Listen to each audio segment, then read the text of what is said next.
Check 1 2, check 1 2.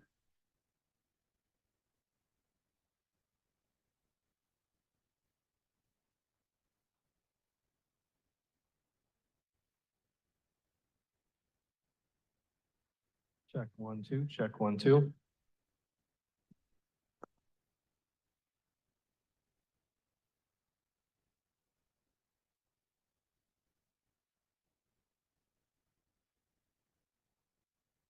Check 1 2, check 1 2.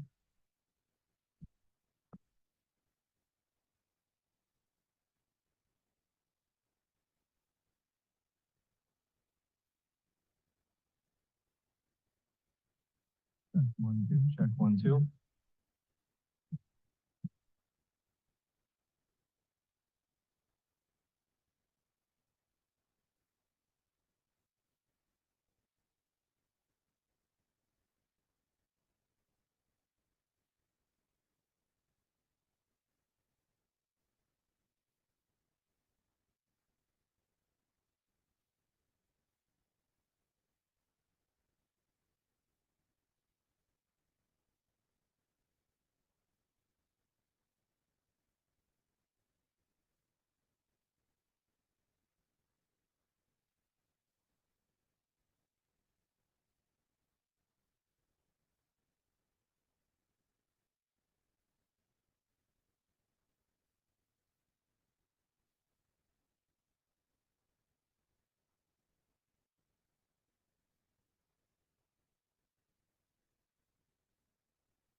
Let's go.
Check.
Party, nobody has a power.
Ready? All right. Good morning, everybody. Have we started the live stream yet? Okay. On the internet. Okay, wonderful. Well, good morning, everybody. Thank y'all so much for coming to our third and final joint hearing of our House committees on Veteran Affairs and our Senate Committee on Veteran Affairs. So we appreciate that. At this time, I'm going to ask Senator Chuck Payne to open us with an invocation. Thank you, Mr. Chairman. Let's pray. Heavenly Father, we thank you this day, Lord, for all your many blessings. First and foremost, for the breath of life that fills each of our lungs today, which only comes with meaning and purpose of you. Lord, we just ask you to lead us and guide in all things that we do. Let us reflect you in all things that we do. Lord, just be with us today and lead us that your will be done in the end of this. For us in Jesus' name we pray. Amen. Thank you, Senator Payne. For anyone that does want to speak that's not currently on the agenda, we do have a sign-in sheet, and we're going to ask that everybody speak from the position there where Commissioner Ross is, but you're first, so you're in a good spot. But what we'd like to do first is to get a welcome from the director of the Georgia Cyber Center. Eric Tolar is going to give us just a word of welcome and just give us an update of what's happening here today. All right, good morning, ladies and gentlemen. My name is Eric. I'm the Executive Director here of the Georgia Cyber Innovation and Training Center, and I just want to say what a blessing it is to be part of a state that opens up a government session with a prayer in the name of Jesus. Amen. So first of all, I want to thank you as a former veteran or a veteran, former military member. Myself, I want to thank you for what you do for our active duty. For our family members and our veterans here in the state, and for what you do for the great state of Georgia. Very proud to be a resident here.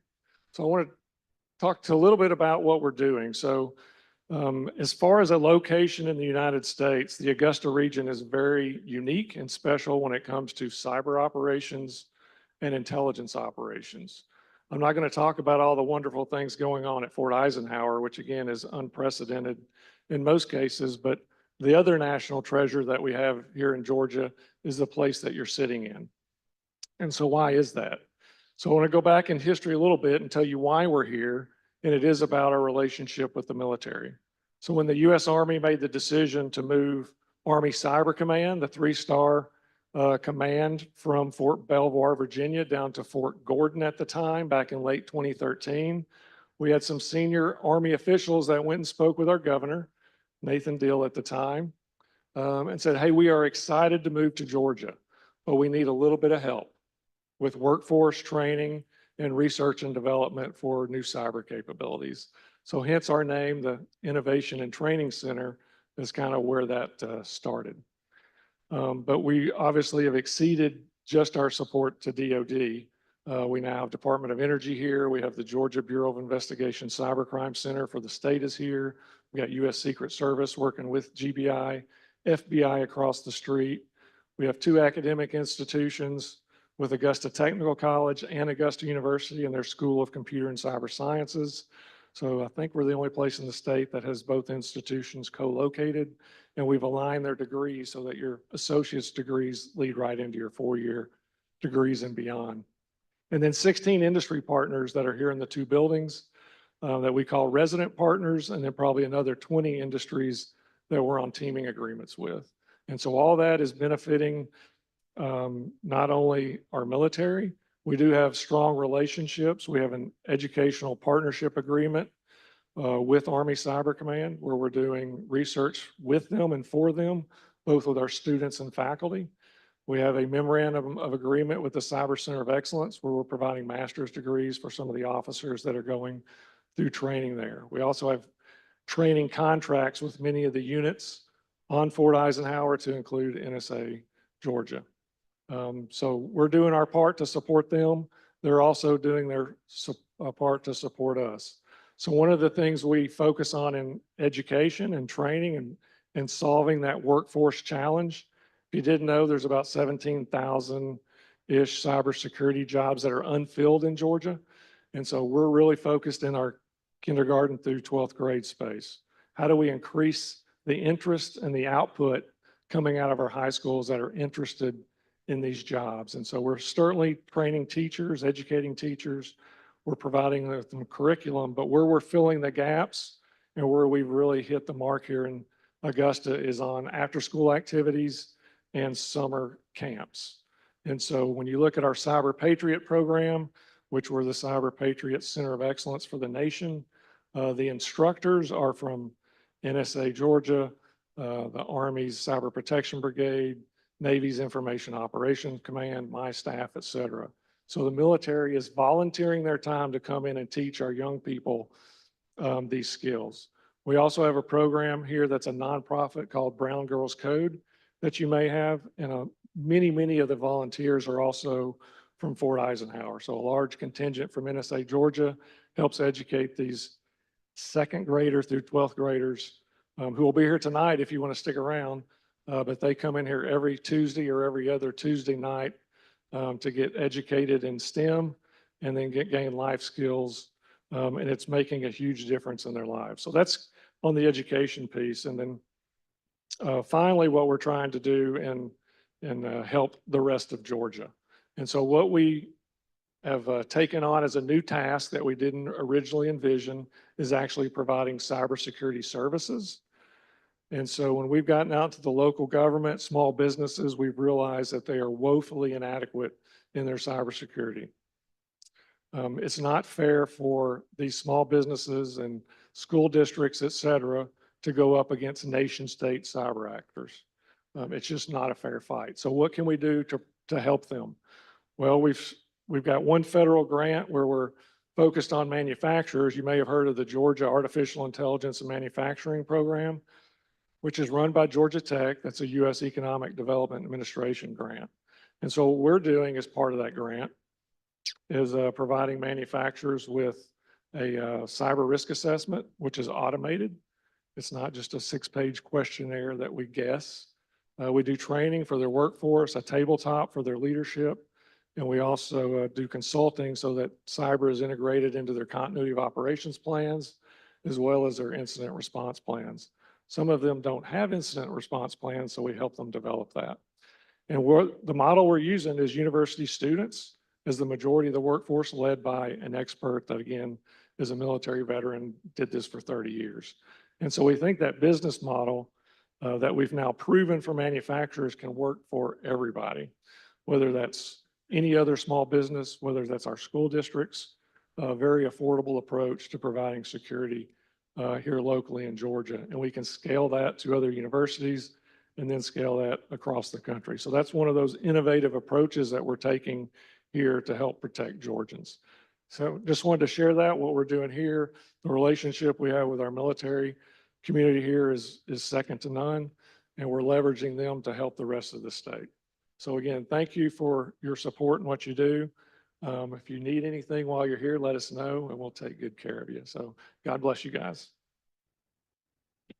Thank you, Eric. Really appreciate that. For all of our members, we've got some information about the Cyber Center in front of you if you want to take that. And then if at any point you would like to schedule a tour of the facilities, then Eric would be more than happy to schedule that for us, and so you can take a look at the what's happening with the money that we send to Augusta University, right? That's right. That's right. That's right. The folks, there's a lot of great things happening here. So thank you so much. All right. Again, we're going to go ahead and move forward with our program today. First, we're going to hear from Commissioner Patricia Ross with our Department of Veteran Services. And then we'll hear from any of the veteran services organizations that are represented today. And then we're going to hear from Ms. Brinsley Thigpen with Congressman Rick Allen's office. And then we're going to hear from representatives from Veterans Guardian. And then we'll move into any public comment. We're going to ask that everybody kind of give testimony and speak here to my left where Commissioner Ross is, but we'd like to open it up for you, Commissioner. Thank you for being here today. And really for everyone that traveled here today, we really appreciate it. It certainly is a testament to how much everybody wants to address this issue and help our veterans with the turnout that we've had today. So thank you so much. Commissioner Ross.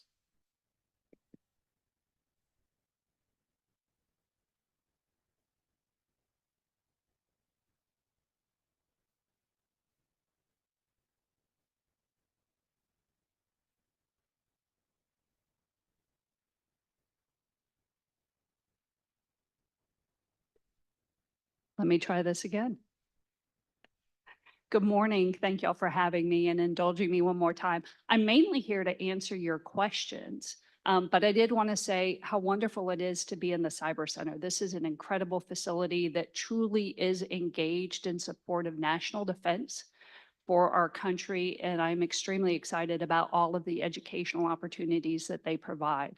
I know we've been talking about benefits throughout these joint committee hearings, and you know I think my team is the absolute best. Y'all pay us to take care of our veterans and their families and to provide them assistance as they apply for VA benefits. In fact, we have John McKenzie, who runs our Augusta office here. We have 3 offices here in the area to support a very large demographic of veterans here in the Augusta area. And I just wanted to say one thing. I don't want to necessarily talk about the folks that we've had testify before us about their efficacy or even their integrity. There are lots of folks out there who truly want to help our veterans and their families. But there are also some unsavory actors who want to take advantage of our veterans. And I know last legislative session, we had looked at two bills kind of competing as far as whether we would open up Georgia to allow non-accredited agencies to assist with veterans claims, or whether we would try and restrict that through the AG's office and mainly through the Consumer Fair Practice Act. And so I would just ask y'all to keep an open mind that while one organization may be doing great things for our veterans, that doesn't mean they all are. We hear each and every day about individuals and companies that are asking our veterans and their family members to pay up front and then do nothing. We get conversations about them now being on the verge of homelessness or now struggling financially because they were promised something that in fact they did not receive. Nobody can make guarantees about a VA disability rating. The VA rates those, and it is a very complex process. So like I said, mainly I am just here to answer questions. I appreciate you having me as always, and I look forward to the dialogue. For any members that have a question, if you'd just raise your hand and you'd be recognized. Any questions from the committee? Senator Harbison?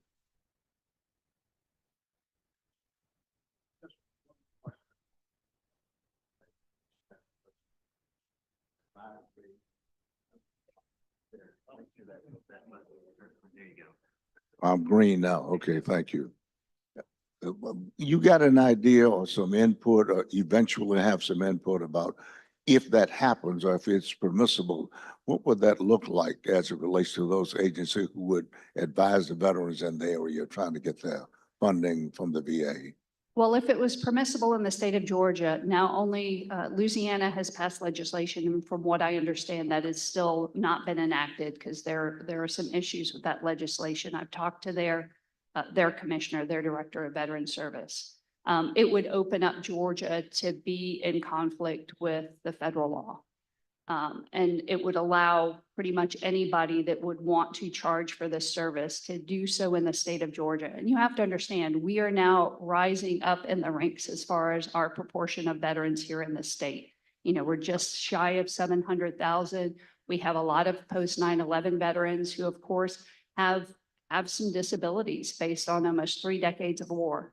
And so it would open it up. I do know, having spoken to the AG's office, they think that based on the federal language, if there were ever unsavory actors, that the AG's office believes they can pursue them under that federal legislation, again, you know, based on consumer protection. But yeah, unfortunately, it would open up Georgia, where other states, I will tell you, have not necessarily opened this up. And they're actually waiting for it to play at the federal level. So as you know, there are 2 competing bills at the federal level that address this issue. Thank you. Thank you, sir. I do have a question, Commissioner. And how many veteran services offices do we have here in the Augusta area? In the Augusta area, sir, we have 3. We have one that is actually in our Augusta War Veterans Home. We have one that is part of the Augusta VA Medical Center, and then we have one in Grovetown. And do you happen to know how many Within that, those offices, how many accredited individuals that represents that can process cases? Think all total, we're about eight accredited individuals. And do you have an idea roughly of how many cases those offices are currently working? I can get that information. Mr. McKenzie probably has a better idea. I will tell you, when we look to stand up an office or move positions, we do so when we see a demographic of at least 10,000 veterans or more in that area or in that county. We've got about, I think it's 60,000 veterans here on the Georgia side in the CSRA. And so with eight veteran service officers, that should be more than enough to handle the population. But I can get you their caseload. That's something I can pull out of our system.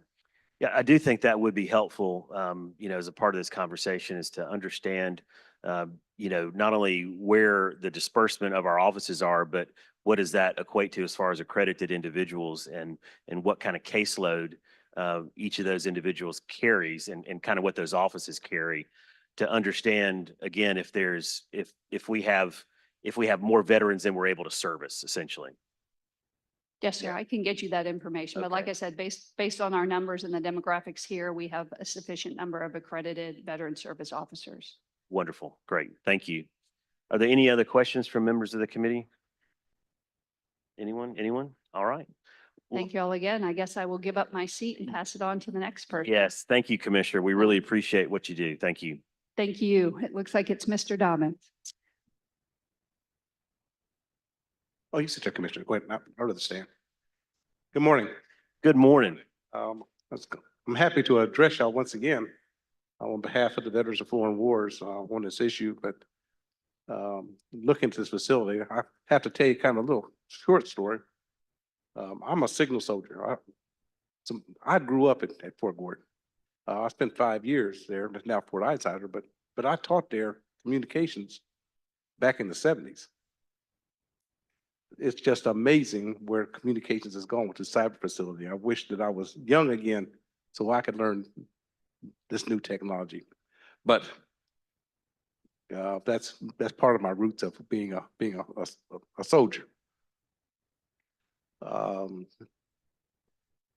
here to address once again the veterans that are seeking their benefits, an earned benefit. If you'll keep that in mind, that in the service of the country, that they have been injured in some sort of way. The monies that they get from their disability, they need every penny of that. So there's a structure that's there for accredited service officers through the VA. On that initial claim, they do that for free. So that every penny that they get for the veteran goes to the veteran. It's important that the veteran gets every penny because, as you know, and looking, that we have a suicide issue. As those veterans coming out of a structured environment back into the community, and a lot of times they spiral down. So if some of these companies are taking money, saying that they will help them with their benefits, but they're taking a percentage of that funds away from them, is a disadvantage to that veteran. So I'm asking that you take that in consideration as you think about that, how important it is that Georgia leads the way in this. Georgia is one of the fastest growing states for veterans. It's one of the fastest for female veterans coming in. And those female veterans, in a lot of cases, have families that they're taking care of, a lot of single. So we are fighting as the Veterans of Foreign Wars on the federal side to get the penalties reinstated back into the Title 38 that was there and was stripped away some years ago to protect our veterans. So I don't want to take up much of your time, but that initial claim is critical. It is critical that that veteran receives every penny that they earned. Here in Georgia, that's done by Georgia Department of Veteran Services. So if there's an issue about helping those veterans, consider putting some money in their budget so they can hire some more accredited service officers to service the folks that here.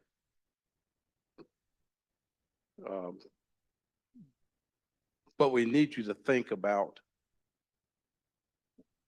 what would happen if you allow some companies to take monies away.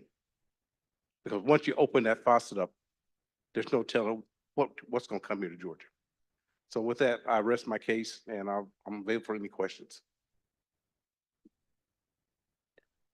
Chairman Prince? Thank you, Chairman. And it's not so much a question, but it's just an observation. Knowing what we know and how large the VA service office is, do we not need other organizations to help veterans? Because at the end of the day, I think what we want is veterans to get the benefits. And with that being said, with the workforce where it is now, the staff that the commissioner has, is it large enough? I understand you say let's provide more people, but I mean, we use contractors all the time, especially in the military, to outsource services that we need. So I say all that to say, ask the question, I mean, do we not need some of those? Now, what they're charging, I mean, I don't know. But I would submit to you that they serve a purpose, because all veterans, and I'm one of them, can't seem to get what we need when we need it. It's the process, the time frame, and we all go through that. But now if these vendors, for lack of better words, vendors have found a niche, have found this is their day job, this is what they do all the time, is it not benefiting us veterans to use those services?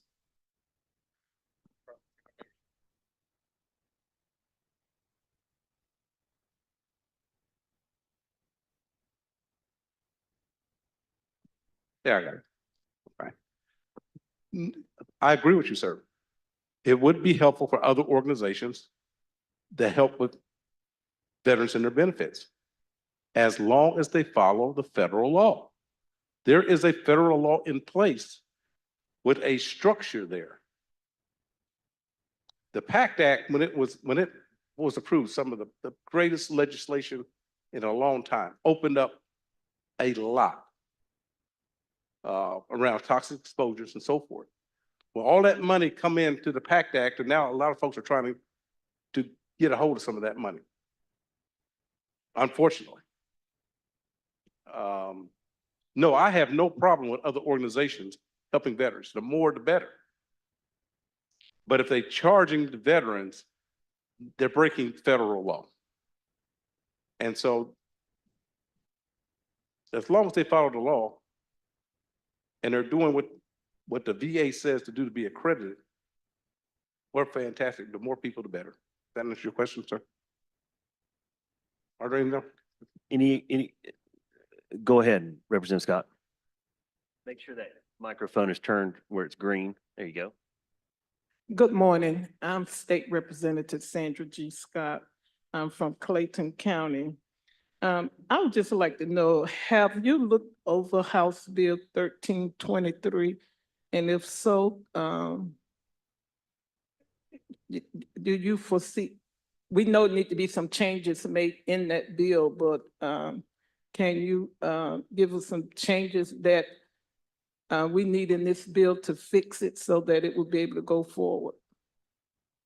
Ma'am, I haven't seen that bill. That's just been restructured.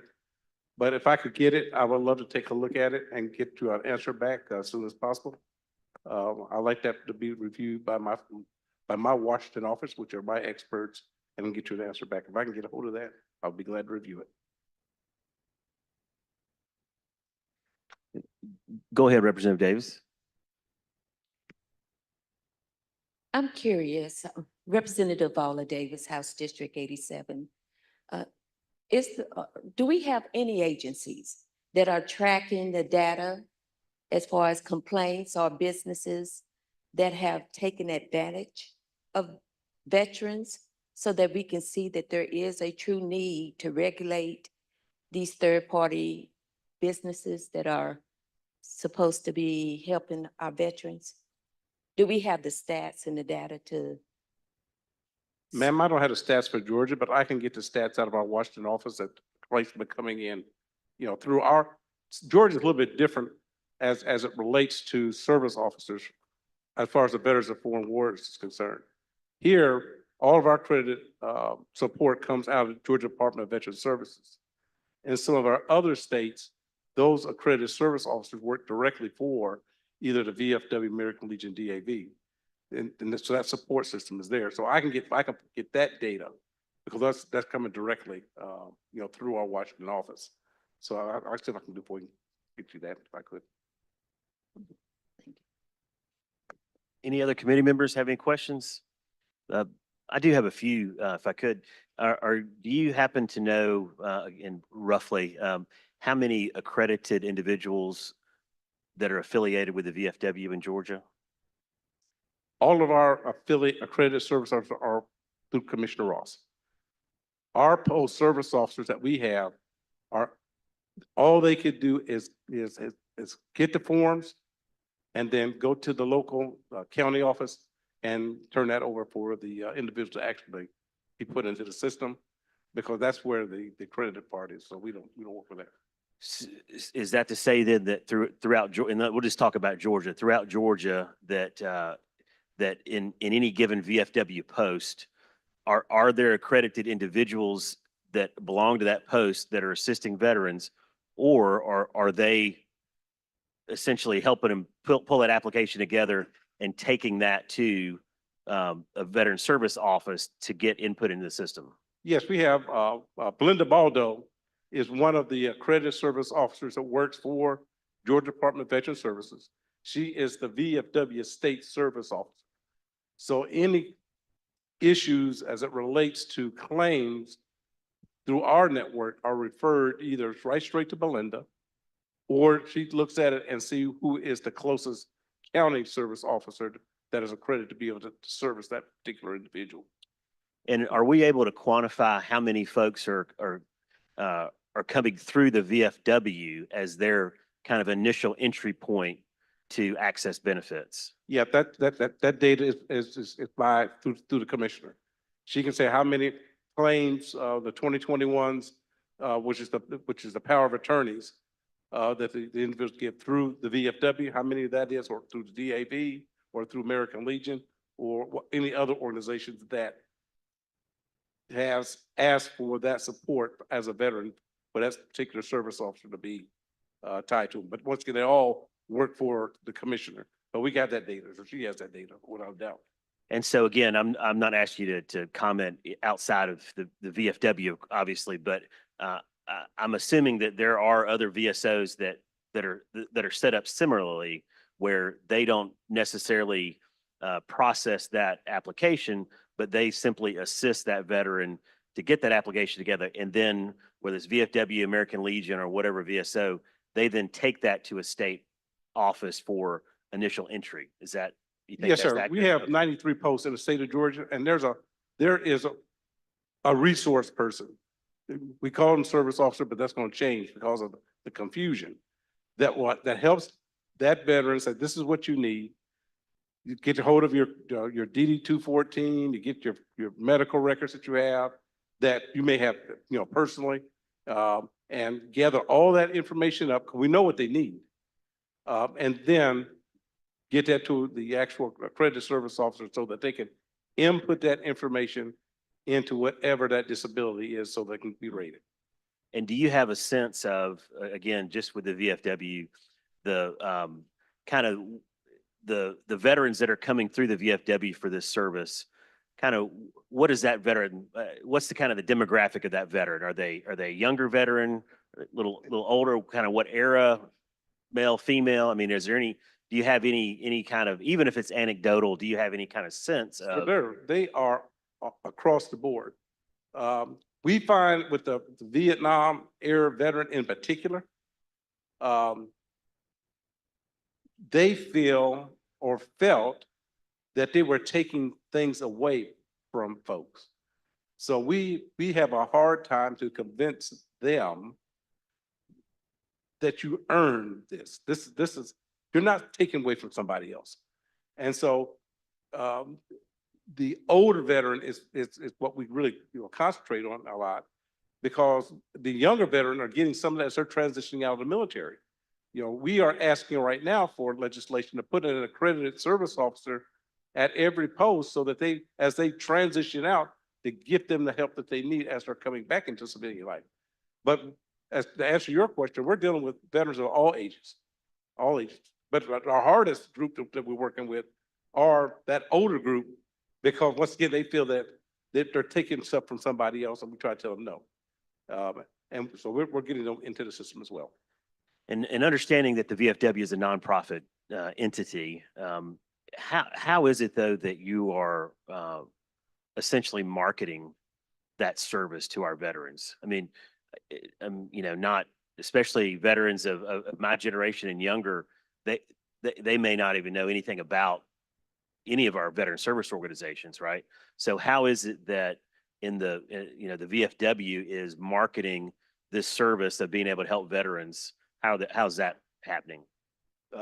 Sir, we are here in Georgia, my office, I am the state adjutant for the Department of Georgia as well. So I handle all of the official paperwork that flows from our national organization down to our post. We are currently working right now, got the funding for our outreach program for marketing. And that's one of the things that we're pushing. We've just updated our website. We're starting to push more information out there. That way, we've come up with a series of QR codes that we're trying to get out so that folks, especially the younger folks, they work from their phones. But we are trying to push out not only about the service that service officers do, but also all the programs and so forth that we do to help veterans assimilate back into the community and so forth. And then the last question I have is, we know that there are essentially two kind of competing bills in Congress that have been active for some time. What is your sense as to, especially with a new Congress coming in, what is your sense of whether or not either one of those pieces of legislation may move? There's a fight up on the hill, as you know. We are in total support of the GUARD Act, which is following the current law. And all we're asking for is the penalties to be reinstated for bad actors. Because of the fight between the two bills, that's part of the reason we're here today, here in Georgia, as we are in many states. We're trying to start at the grassroots level and get the consumer fraud act or whatever, in different states is different, passed at the state level to protect our veterans.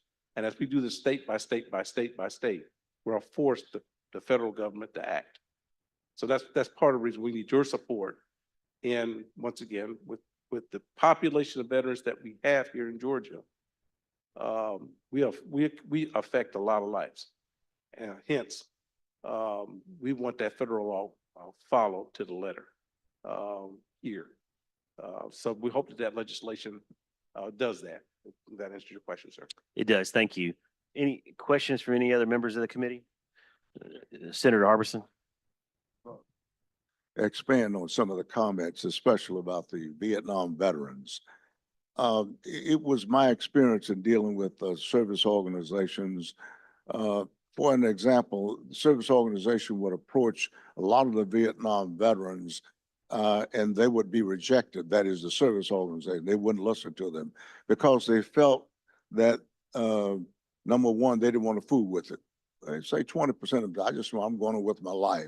Secondly, there was another group, perhaps even larger, say, if I interface with this organization, the VA, or through the VA by the VFW or other service organization, they're not going to treat me right. They're just going to give me 5% and just sort of forget it. So I feel that there was a lot of reluctance on a part of the Vietnam veterans who just would not approach or accept any kind of help with the organizations that you represent, that now I'm a part of as well, because they didn't feel they would be well received. They didn't feel, and they would be outside. The veterans nowadays that I deal with, as he said, they come out ready. They come out, some of them come out with a disability of 100% that they deserve.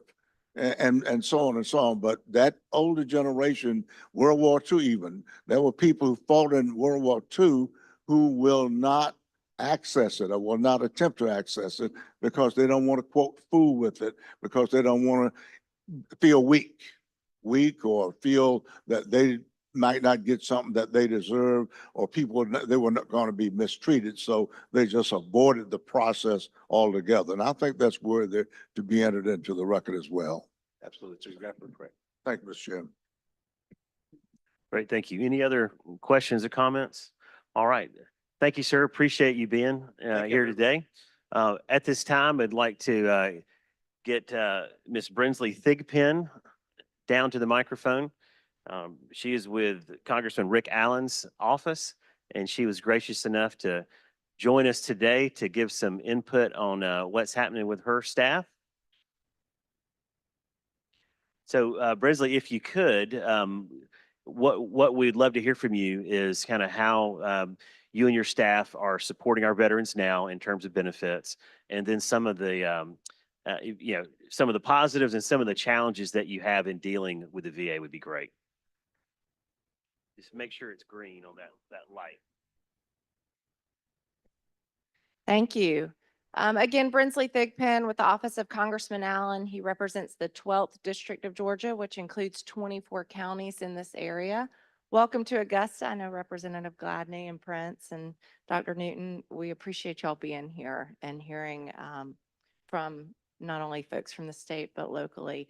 So Congressman Allen serves on the Education and Workforce Committee and also on Energy and Commerce. So just going back from what you were saying, this Georgia Cyber Center, which the state invested a lot in, is very important for workforce development.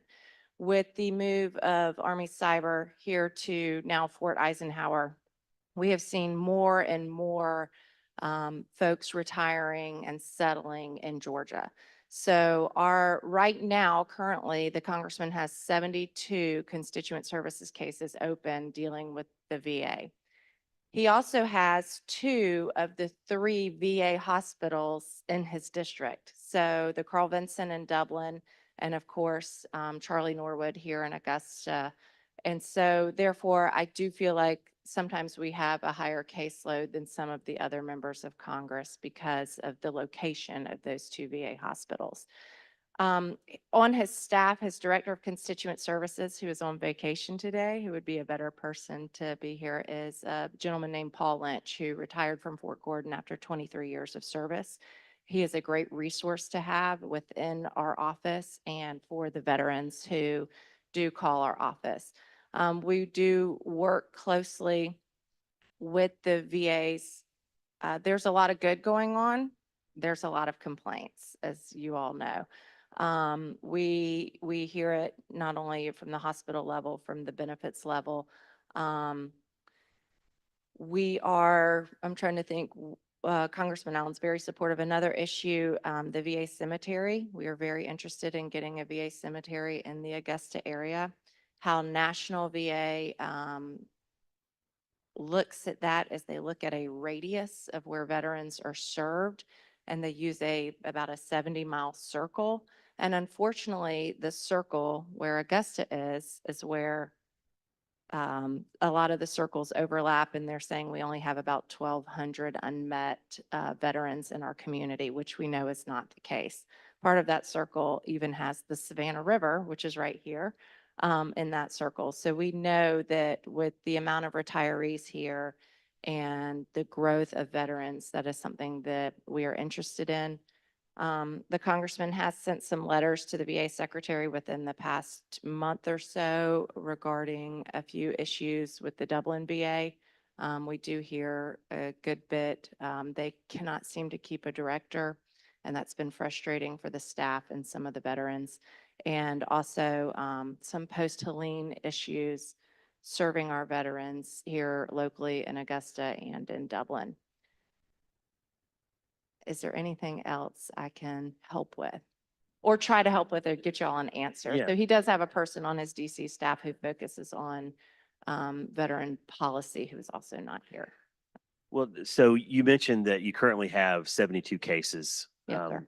Is that a typical number on a yearly basis, or you process more?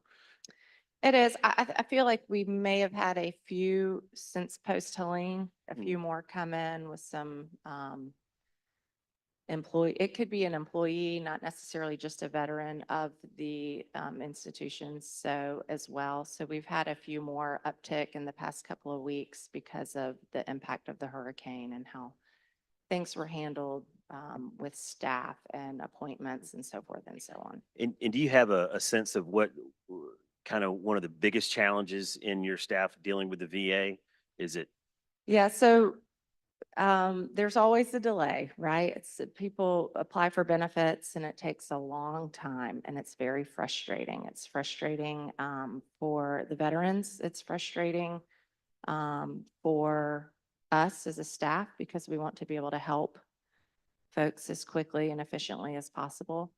And that again is mostly at the federal level. We do work closely with the local people here. And we also have, no one's mentioned the Blue Goose, the Georgia War Veterans Nursing Home here in Augusta, which is a very good and sought after place for people to be. So thank you for continuing to support that as well. Are there any questions from the committee? Good morning. Good morning. Do you have any data as far as what percentage of those in Georgia that are using a third party? You know, I do not. I do know a lot of our veterans do use the third party.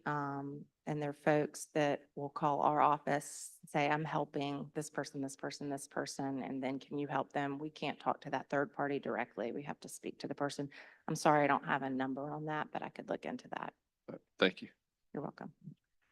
Are you aware of any complaints your office has received from veterans that have utilized a third-party company but felt like they've gotten scammed or? You know, again, I don't feel comfortable commenting on that right now. I'd have to talk to Paul, our military liaison, because he works most of those cases. That does not ring a bell completely to me right now, but I can follow up as well with the committee. And again, I know that with the congressional office, you don't necessarily have a marketing budget, but one of the things we're trying to gauge is how the veterans in Georgia are getting even the process started. So, you know, and I know that, you know, maybe for any one of us, intuitively, we say, well, let's call our congressperson. Well, but not everybody, you know, a lot of folks, no offense, don't even know who their congressperson is, right? Right. Is there any particular effort that your office makes to advertise this service that you provide to constituents? We don't necessarily advertise, but we refer back to the state for assistance to our local office, our local office on the Long Way. And so then do you have a sense just in general of are folks being referred to your office initially, or they come in as because they can't get satisfaction elsewhere? Or Usually it's satisfaction elsewhere. They're frustrated by the time they get, we'll call your congressperson. they're usually frustrated with the process. And that could be at the federal level or at the state level. They're usually very frustrated at that point. Right. So it's a higher percentage of that versus folks coming to you initially and saying, I need to file this Definitely. claim. Yes. Okay. Okay. Any other questions from members of the committee? Any comments? Well, I will. So number one, thank you so much for being here. Thank you for what you and your staff does for our veteran community. And we look forward to working with you here in the future. And we look forward to if former Congressman Doug Collins is appointed VA secretary, that will be nice to have a local Georgian at the head of that agency. Absolutely. Thank you so much. Many people share in that regard. Yeah, that's right. That's right. All right. At this time, we'll hear from a representative from Veterans Guardian, Mr. Taylor. And if you could just kind of reintroduce yourself to the committee and those folks that are watching online. Good morning. My name is Bill Taylor. I'm a 23-year Army veteran, and I'm the co-founder of Veterans Guardian VA Claim Consulting. We're one of the largest companies in the country that's helping veterans navigate the VA disability process. First of all, I'd like to thank Chairman Bonner and the members of the committee for the important work that we've done over these last 3 hearings. This is a very important issue. There's a lot of veterans that are at stake at this, and we really need to address this seriously. So first of all, I'd like to thank you all for the attention that's been given to this. I'd also like to thank Commissioner Ross for her comments. I share her concerns about bad actors in this space. I am not coming to you as a representative of the industry asking you to just let us operate unfettered. I'm coming to you as a business owner asking you to regulate me, asking you to regulate my industry, asking you to provide protections for veterans. The bill that we've proposed and that we are supporting doesn't just allow third parties to operate unfettered. It provides the consumer protections that protect veterans from the issues that we're concerned about, charging non-refundable upfront fees, representing that you can get them 100% guaranteed. I can run down the list of the complaints about our industry. The bill that we've proposed and that's before you all will legislate against those practices and provide consumer protections while also simultaneously providing freedom of choice to veterans to choose how they want to engage their government in pursuit of their claim. Nothing in this law forces veterans into a pay-for-service system. It just gives them that option. They can still utilize the VSOs. They can still utilize the free services. They can still pursue the claim on their own. All we're asking is let's ensure that they have the option to go to a third party if they so choose. And one of the important things in this bill is it ensures that they do that from a position of knowledge, because it requires any third-party companies operating in Georgia under this law would have to provide basically an affidavit that makes sure that the veterans understand that there's free services available, that they can pursue it on their own, that this is fee-based. And that way a veteran is making a choice, an informed choice on how they want to pursue their claim. Now, one of the important things I'd also like to touch on that's been discussed is whether or not we're operating in compliance with federal law. We fundamentally disagree with the assessment of the other parties that have spoken here. In 2006, when the law was changed, it didn't just remove the civil and criminal penalties. It also rewrote the underlying statute and added into that statute an agent or attorney qualifier. Prior to that, that language did not exist in law. When they added that agent or attorney qualifier, as long as third parties are not taking the step into agency, as long as we are not becoming their representative to the VA and we are only operating as a consultant, we are not violating federal law. This is indicated by several things. When you look at the GUARD Act, which is at the federal level right now, the GUARD Act does not just reintroduce civil and criminal penalties. It also rewrites the underlying statute to remove the agent or attorney qualifier and return to the pre-2006 language. So the fact that that bill has to change the underlying language of the statute indicates that we are operating in compliance with law. We are also seeing rulings coming out of the North Carolina district courts as well as the Third Circuit that are also supporting that interpretation. I'd also like to note that at the federal level, we are pursuing legislation that would reform the accreditation process, that would allow companies like ours to operate as an accredited agent and be able to assist a veteran at any step of the process. The reason that we are not accredited right now is because the limitations of the accreditation system will not allow us to properly support our veterans across the full scope of their journey with the VA disability space. There's a fascinating statistic off of the VA website. 75% of initial claims are denied. 75%. So when we talk about how important that initial claim is, we've got a broken system. So think about that. 75% of veterans are getting denied on the first application, forcing them into a lengthy appeal process, and many of them choosing not to continue to pursue that. We are coming into this space hoping to help fix that problem. We believe that veterans should have choice and that we should be providing the widest array of options for them to choose how they want to pursue their claim. And we believe that the Georgia law that we proposed, one, is not in opposition to federal law. We would submit that the opposing bill actually changes federal law and is actually in opposition to the federal bill, but more importantly, provides the consumer protections. And so I thank you all for your time, and I open for any questions. Question, Representative Gladney, you've got a question? Thank you, Mr. Chairman. Thank you, sir, for your time here today. I'm State Representative Lynn Gladney, representing Georgia House District 130, which is in the Augusta area. So one question, actually two questions. First one, how long does it take for an organization or an individual to become VSO qualified? So I don't have that data right now. I am aware that it is a lengthy process. With regards to companies like ours, the issue is that there really isn't a path to accreditation for us. Under current accreditation rules, one, companies, entities are not accredited. They only accredit individuals. Second, if I become accredited, I cannot assist on initial claims as an accredited agent. So one of the things that we're proposing with the Federal Plus Act is to allow an accredited agent to help at any step of the process, not just on the appeal side. We believe that veterans need that representation at any step of the process.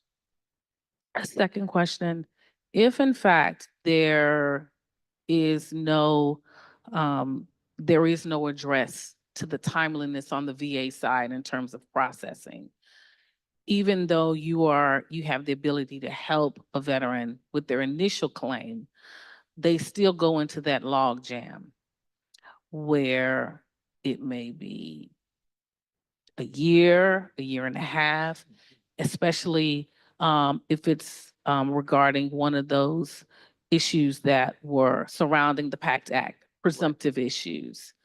So how does that legislation address that on the federal side to help move that in terms of that timeliness?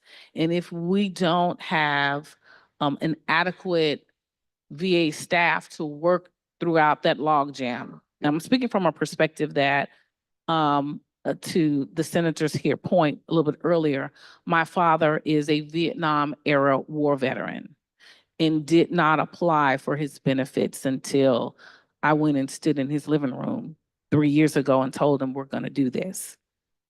And my grandfather is a World War II era Navy veteran, never applied. They both had the exact same sentiment. But I was able to convince my father, you can trust me, we're gonna do this together. But that process was very, very lengthy, which also added to his frustration and potential disappointment about what the results would be.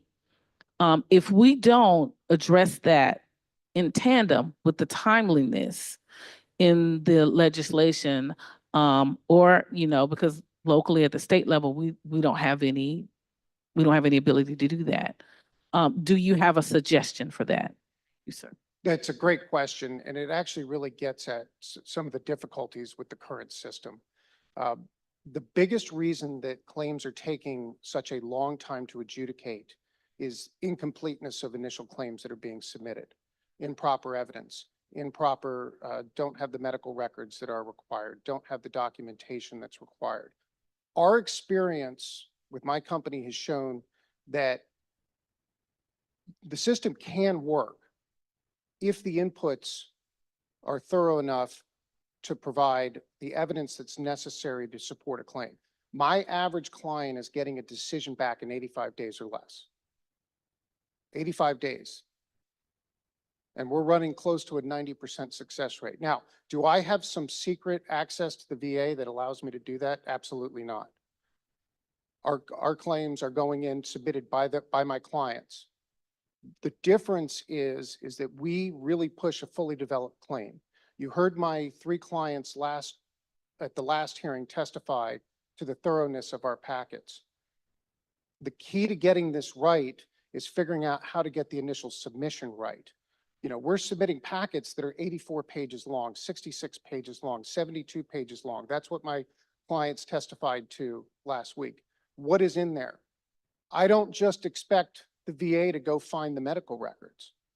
We pull out the 6 relevant pages on their knee and the 7 on their shoulder and the 8 on their back and put those in as exhibits. I'm not counting on the VA going and finding it and digging through 5,000 pages of medical records. I'm not counting them to find the DD-214. I'm not counting on them to find the evidence to support a PTSD triggering event. That's really the key to how do we fix this system? How do we get them through? We're dealing with an adversarial system, regardless of the duty to assist. Anytime that you're having to prove a case, that you're having to provide evidence to support your claim, that is an inherently adversarial process. Whether we want it to be or not, you can't avoid that fact. And that's really one of the biggest issues. And that's one of the biggest ways that we can fix this. Unless we're willing to bring down the standards and allow people to get through that shouldn't, it's really difficult to address that issue. And so really where we need to fix the problem is what do the inputs into the system look like? Other questions, Representative Davis? Earlier, people were speaking about 2 federal Yes, pieces of legislation. Now, are those 2 pieces of legislation, the GUARD Act and the Plus for Veterans Act? that is correct. Okay, can you tell me which one you support and why, and which one you oppose and why? So we support the Plus Act. It's being sponsored by General Jack Bergman out of Michigan, one, the highest ranking military officer to ever serve in Congress. The Plus Act maintains veterans' choice and expands veteran access to assistance to not only the free services, but also to third-party services like ours. But what importantly it does is it opens up accreditation, allows us to operate inside the tent, but then puts guardrails in place, very similar to what we're seeing in the bill that was proposed here in Georgia, to provide basically legislation that dictates how companies like mine would operate in this space. And it provides those consumer protections to avoid fraud, to avoid abuse, to avoid predatory actors, but ensure that veterans still have access to the widest range of options. The GUARD Act basically would shut down the entire third-party space and would relegate veterans to continue to operating solely within the current broken system. And so that's why we oppose the GUARD Act and are in support of the Plus Act. It's going to be interesting to see what happens in this next year, given the change in both Congress and the Senate. We do know that the House does support the Plus Act. Chairman Bost, who is the House Veteran Affairs Committee Chair, his staff was instrumental in writing the Plus Act. And we know that the House is in support of the Plus Act, and we'll have to see what's going to happen in the Senate, but with the changeover, we have a feeling that there is going to be more support for the Plus Act in the Senate as well. Any other questions from members of the committee? I do have a few. Do you have a sense of, obviously just with your company, how many of those that are utilizing your company for service, how many of those are they coming to you as a first time applicant, or are they coming to you after they've already had some type of interaction with the VA? So as I testified at the last hearing, and I provided the infographic that was provided, I can't remember the exact number, but we were just over about 56, 57% of, and don't hold me to that, but we're in that range of Georgia clients had utilized a free service. Nationally, that average is is 70%. It's a testament to what Chairman Ross and what they're doing here is that I actually see one of the lowest rates of people coming to me after using a free service is here in Georgia. We don't see that nationally, but about 70%. So that if you take us out of the space, where are those 70% going for help? They're coming to me after having tried the free services and they're looking for something else. And so many of them fit into the category that you described. Older veterans, veterans that may not have submitted a claim for 20, 25, 30 years for a host of different reasons. That's my client. That's who's coming to me. People who got frustrated with the system, who have given up and they heard about us through a friend, through a colleague, and they're looking for something else. And if you could remind us with your company, what is your fee structure for service? So we work strictly on a contingent basis. So if a veteran does not have a successful outcome, which is determined as an increase in their compensation, there is no fee. If a veteran does get an increase in their compensation, our fee is 5 months of that increase. So if they come to us making $500 a month, we get them to 1,000. Our fee is 5 times that $500 difference. They can pay that over 5 months, 10 months, and frankly, if they tell me I'm in a bad spot, I can only give you $50 a month. I'll put them on a 2-year payment plan. But what's important is both the Federal Plus Act and the Georgia Act enshrine some of the main principles of what my company practices. Number one, you're not allowed to charge upfront and non-refundable fees, and any fee has to be contingent on a successful outcome. The federal bill also includes a fee cap, which caps that fee at $12,500. And are y'all operating at that cap amount now? or- We are not right now, but we are fully prepared to go to that once any law is implemented. So just a question about that, about the Plus Act. Let's assume that by some miracle, Congress is, it actually works and they pass a bill, and they pass the Plus Act.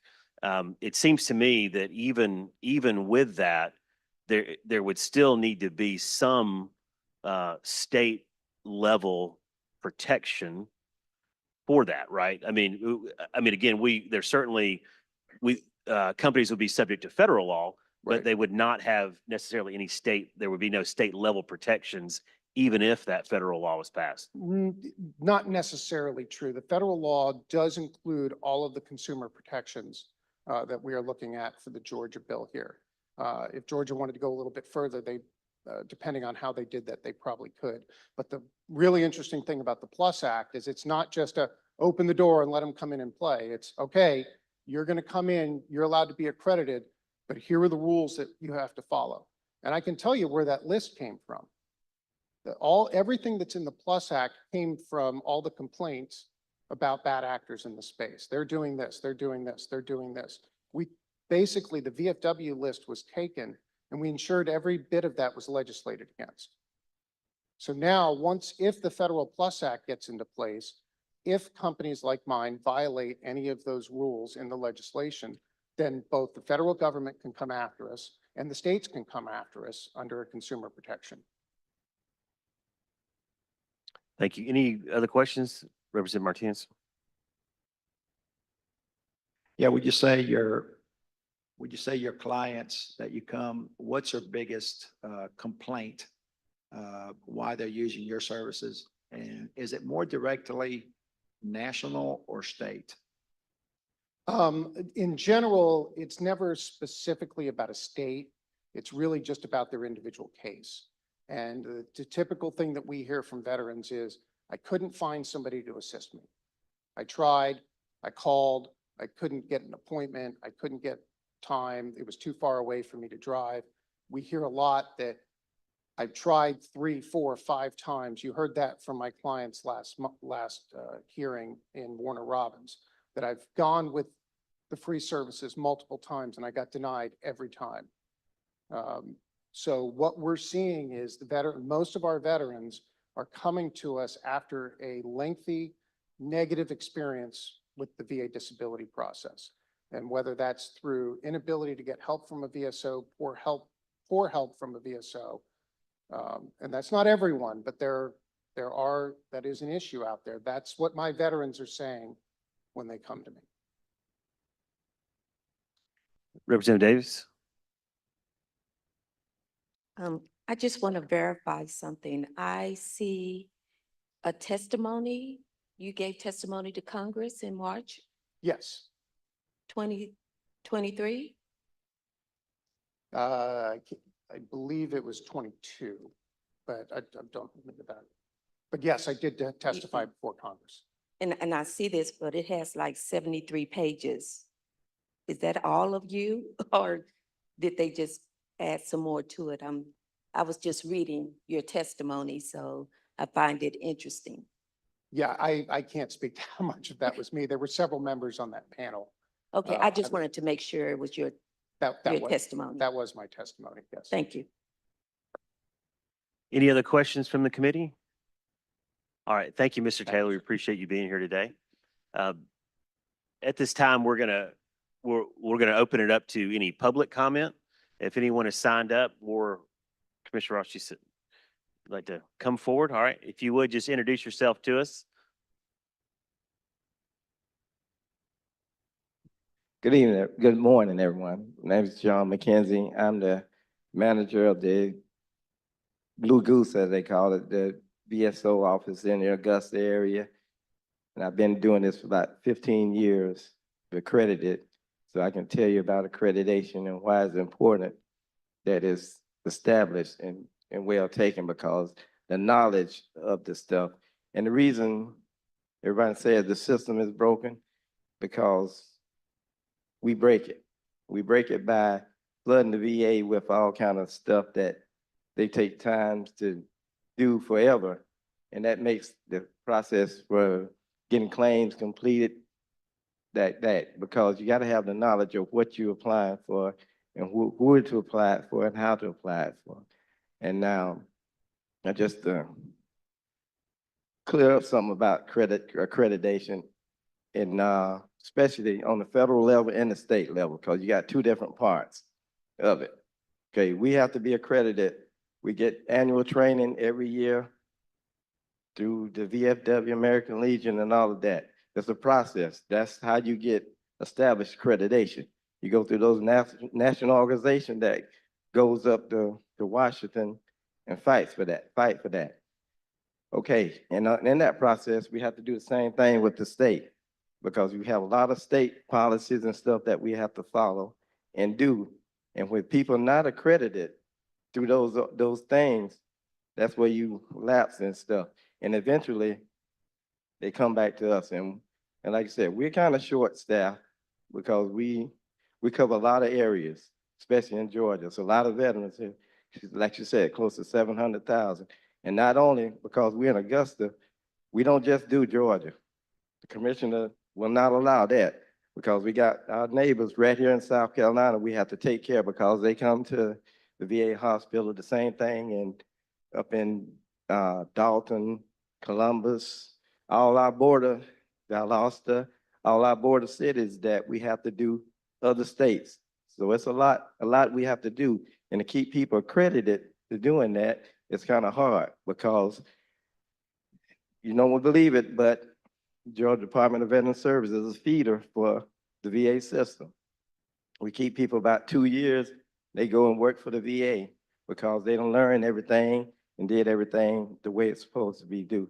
And that process leads to the appeals things, all of that. We have all those people that are accredited through the VA system. So that gives us the experience and knowledge to get those claims done. And another thing he said, Mr. Taylor said, about 50% of the initial claims are denied. Well, that's a possibility, but that doesn't fall back really on the state. That falls through the DOD system, where they have that pre-discharge stuff going through that. And a lot of them probably don't participate in it, and now they rush through to getting out of the military unless they're a retiree, and that process takes a long time.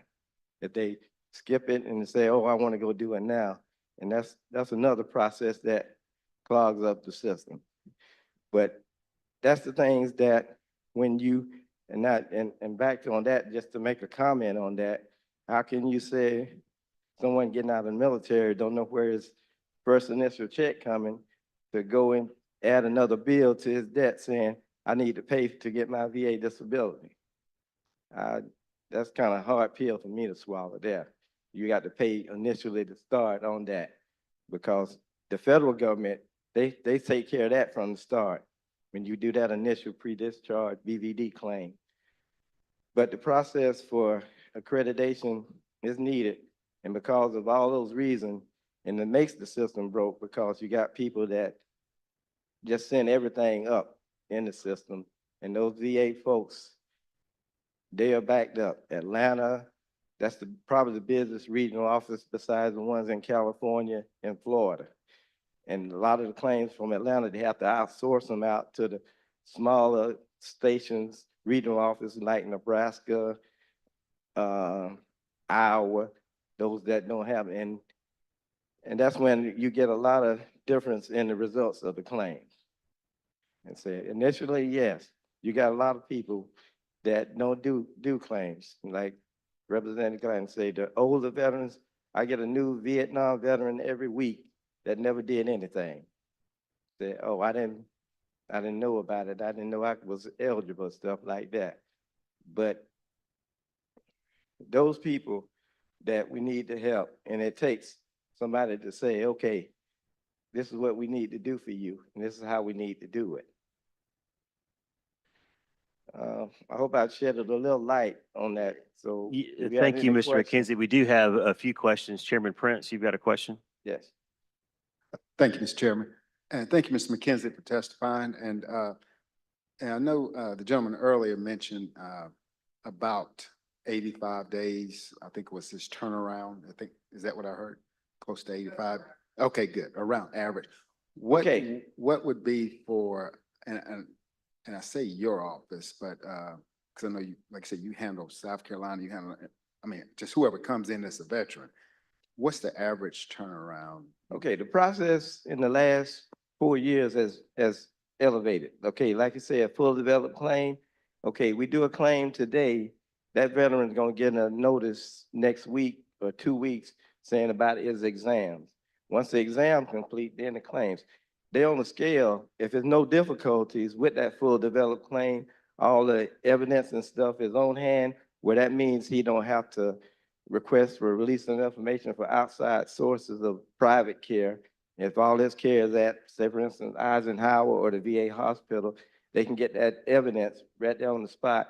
And that claim normally takes about 60 days. That's a full developed claim. But if it goes past that, that means that there's a question, it's not a presumptive claim. A presumptive claim, it goes through like that. If it's presumptive, they got it. So for instance, from the burn pit, they got cyanitis or something, that's less than 60 days. That's just the process of adding everything up and getting it to the veteran. Any other questions? Representative Davis?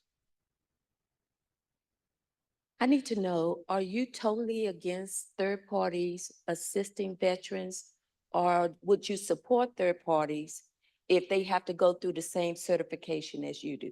I would support if they do the accreditation because that's what's needed. They have to have the knowledge of doing that. And because what I mean about going through the accreditation, okay, and we deal with a lot of third party people like that. And I can tell you about the complaints and I got a list of them because we have to document them in our records when we get a complaint about someone paying someone that they disappear on them.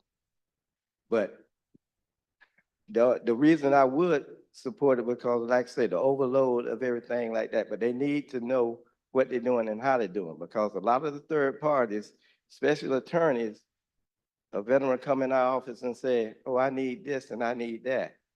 They're doing all the work. The third party, because of the lack of accreditation, they don't have access to the VA files and VA records as we do.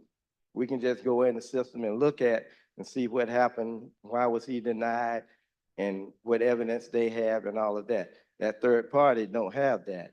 So if they get accredited, that would ease the process of them doing that.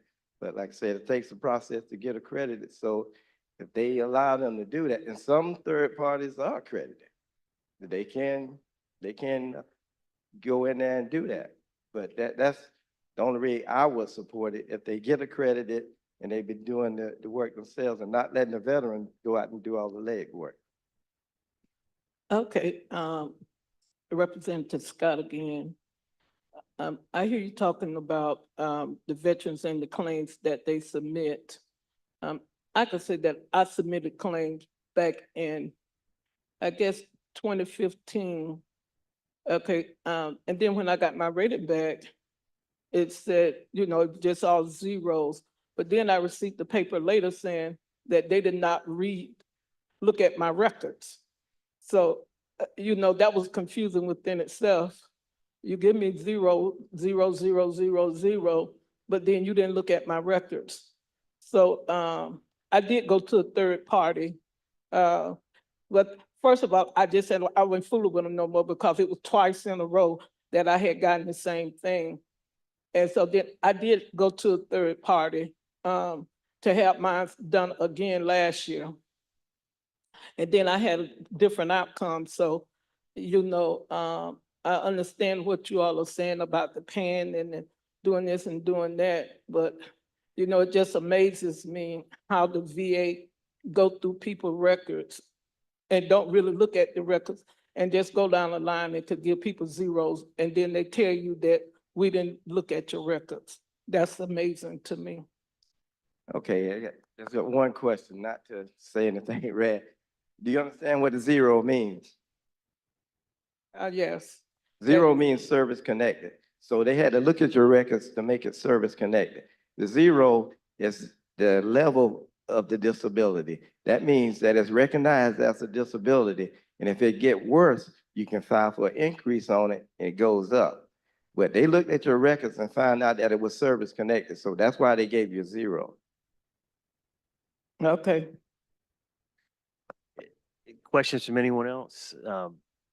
I do, Mr. McKenzie, thank you for your testimony. I kind of want to clarify something though. So could you clarify, you said some of your cases you're actually able to adjudicate in 60 days. Is that Yeah. correct? Mhm. And what specifically, what types of claims are those? Most of them are presumptive claims and then it's like the pre-discharge claims, we very seldom do because we can't get started on those till after they complete their veteran. But we help some of them out. But those are cut and dry claims that are known. And I can give you an example. That's the same thing with the survivor benefits. Say for instance, death benefits. Those things, that's a quick turnaround. We can get those in like 30 days. But most of the presumptions for Vietnam, the Gulf War, if somebody got prostate cancer, that's a cut and dry claim for that you did in 30 to 40 days. And what would you say the average turnaround is for non-presumptive claims? It can go up to 120 days or longer. Okay. And that's a lot of the questionable things. So for instance, you file for the process that you don't have any medical evidence that you went on sick call during that time you were on active duty. So you have to prove that this was caused by something that happened while you're on active duty. And that's why you write statements on your own behalf when you don't have medical evidence. And that takes a long time to verify. They have to pull that person OMPF and go in there and look at all that stuff, where he been, what he did, what type of job he had. And so that takes a while to do. And so would you, do you have a sense of just really for your office, the folks that are coming into your office filing those claims, are those folks coming, is this their first go at a claim, or do you have a sense of how many of those may have tried to work directly through the VA and then weren't able to get satisfaction there, and so decided to come to a state veteran service office for assistance? Yes, we have quite a few of them, especially because of our location next to Fort Eisenhower. We have a lot of them that, for some reason, if they not planning to get out of the military and don't have that time to process, and then they come to us, and then the claim is kind of rushed through the VA system on that, where it is med boarded or something like that, it's rushed through and they don't get the proper attention to it, and then they come there. So we get quite a few of those too, that initial claims that we have to try to help them with. Okay, great. Thank you. Any other questions for Mr. McKenzie? All right, thank you so much. Is there anyone else that wants to provide any public comment before we wrap up? Absolutely.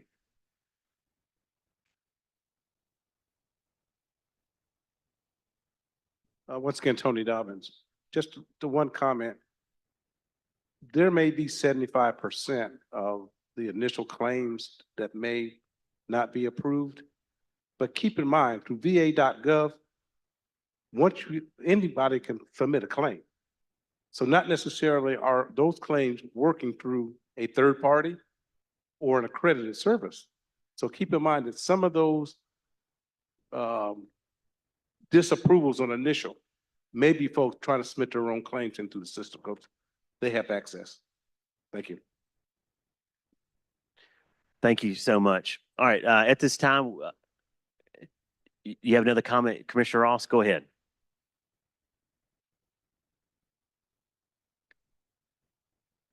I just want to thank the entire joint committee for doing this. This is very important. And as you know, we work for y'all. We are your state agency that helps our veterans and their families. We don't work for the VA.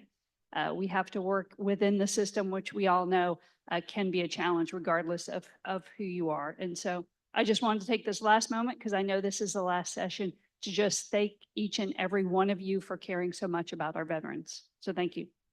Thank you, Commissioner. So before we close out, I would like to give any member of the committee that wants to make any closing comments that opportunity. Yeah, Chairman Prince. Well, listen, thank you, Mr. Chairman, and thank you guys for coming to Augusta, okay? I appreciate you choosing the Cyber Center.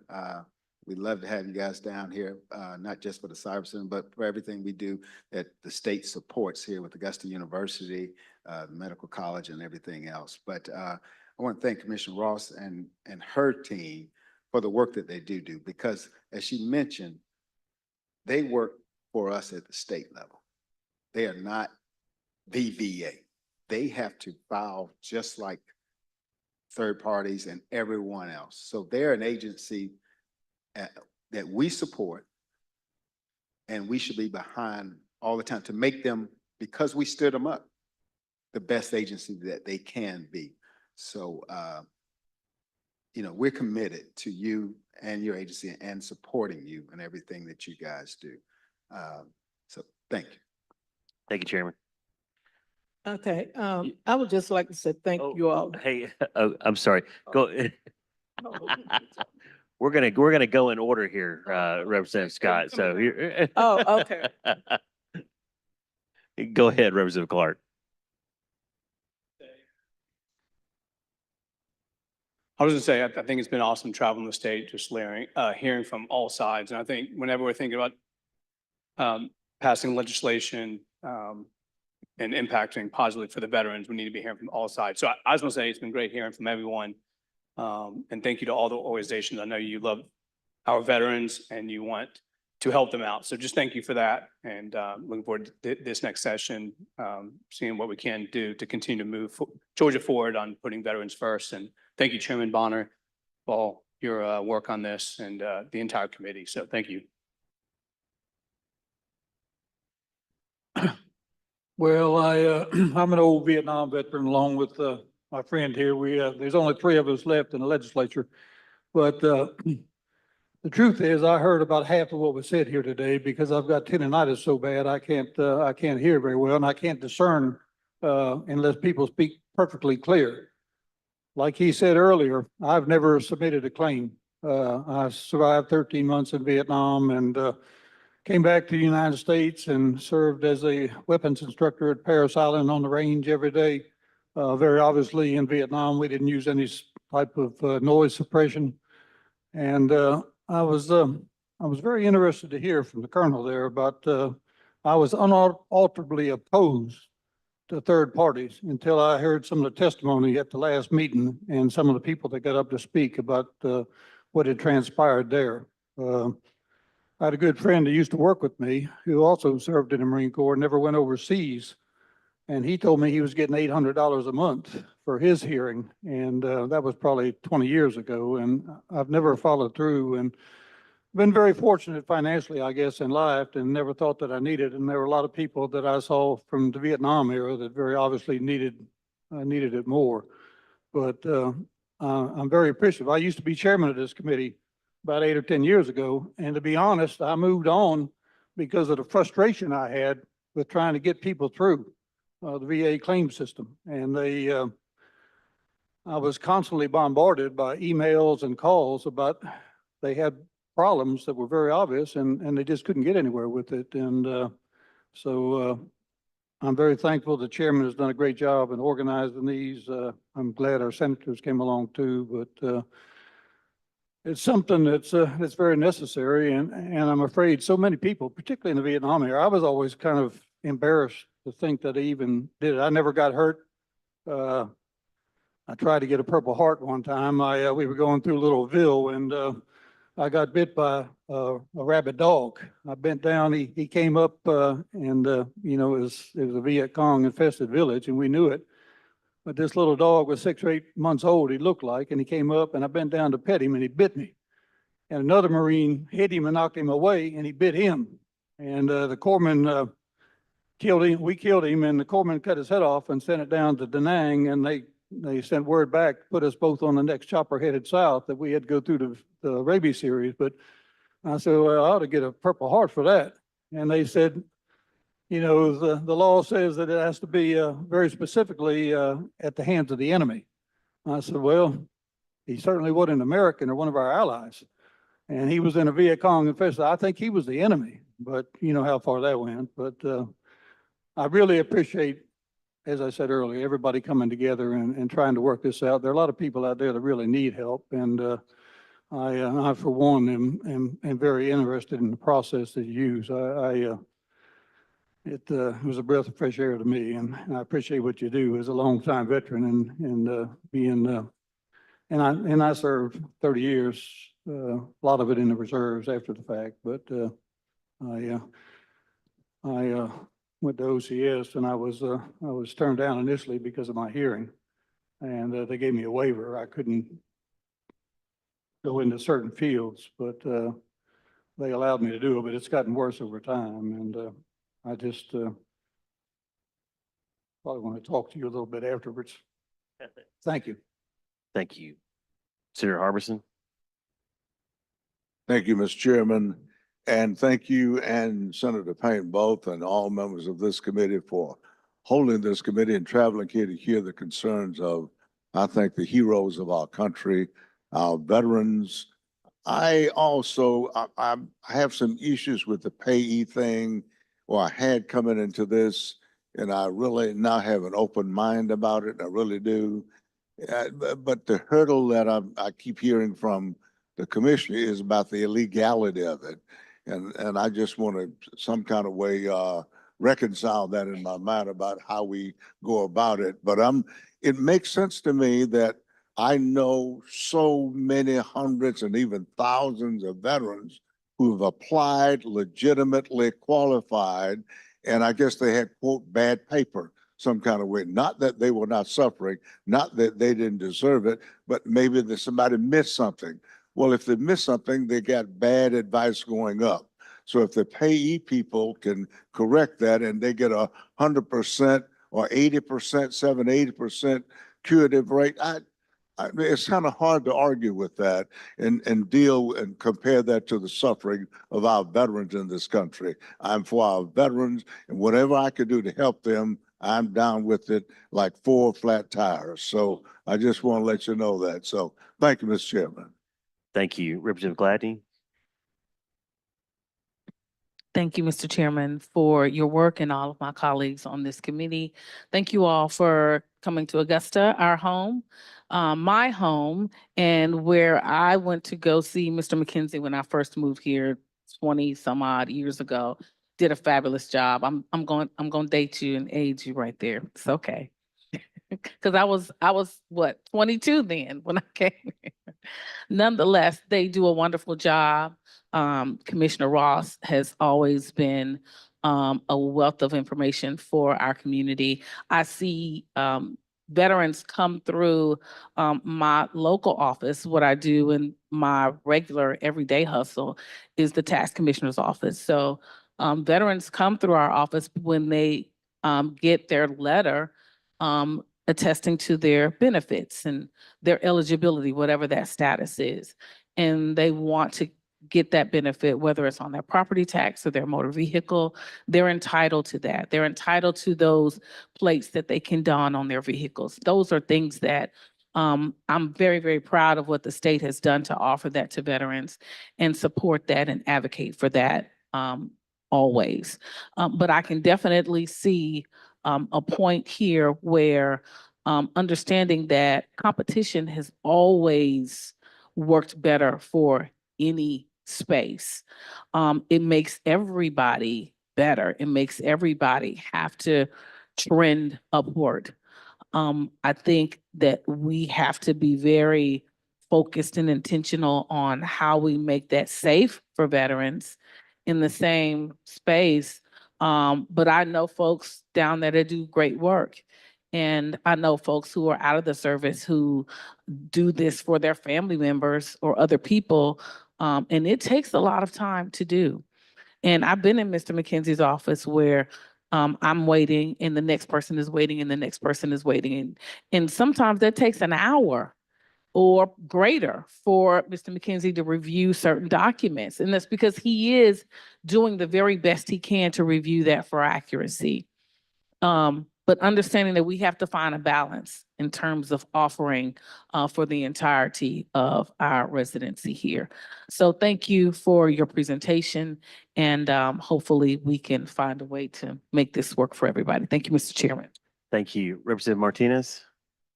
Thank you, Chairman. I want to thank both Chairman Chuck Payne and Josh Bonner for having us here. I'll tell you what, it's great to be remote. We kind of get tired of the Capitol all the time, and it's very good to kind of move around the state to have these meetings. So thank you for setting that up, Chairman. Appreciate it. I want to thank Veterans Guardians. You guys were here all three meetings in Milledgeville and Atlanta and Augusta, and it shows your dedication towards the issue. Commissioner Ross, same thing to you. Thank you for being here, all three meetings. It was very touching. It was very touching to me to see in Milledgeville some of your clients testify on behalf of veterans. So again, I want to thank the chairman for having a remote meeting. That was very educational for me and our committee. Thank you so much. Representative Davis? Representative Scott? Okay. Now, I would just like to say thank you to each and every one of you for coming here today. Thank you, Representative Bonner, for making this possible. And I would like to say to Ross, thank you so much for the Women's Veterans Program. I think that it's moving in the right direction. We still have a lot of women that we need to get to that have not applied for the disability.